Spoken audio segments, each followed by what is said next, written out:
Pakistan Tehreek Insaf parliamentarian आज नौशहरा में ताकत का मुजाहरा करेगी। जलसे की तैयारियां मुकम्मल, पिंडाल में कुर्सियां सजा दी गईं। रानीपुर में मुबैना तशद्दुद से जाँ बहक फातिमा के पोस्टमार्टम के लिए कब्र कुशाई सिविल जज और मेडिकल बोर्ड ने निगरानी की।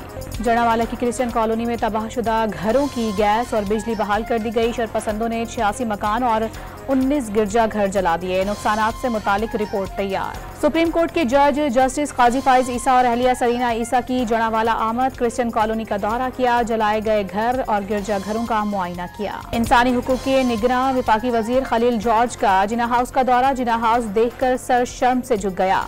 जड़ावाला सानेहा साजिश है, खलील जॉर्ज की मीडिया से गुफ्तगू। कौम तैयारी करे, इलेक्शन वक्त पर होंगे। चेयरमैन सेनेट का दावा, नए सदर के तकर्री तक आरिफ अलवी काम करते रहेंगे। सादिक संजरानी की कराची में गुफ्तगू।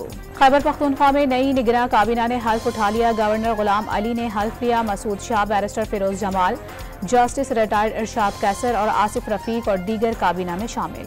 निगरां वज़ीर आला सिंध ने काबीना की तश्कील पर मशावरत मुकम्मल कर ली। असगर वजारानी को वजारत ज़राअत और हुसैन थीबो को वजारत इत्तलात का कलमदान मिलने का इम्कान।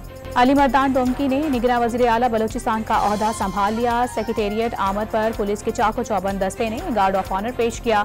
निगरां वज़ीर आला बलोचिस्तान से अफसरान और अमले के अरकान से तारुफ करवाया गया। और कराची में गैर कानूनी तामीरात में मुलविस अफराद के खिलाफ सख्त एक्शन का फैसला, DG SBCA का मुकदमा दर्ज करने का हुक्म।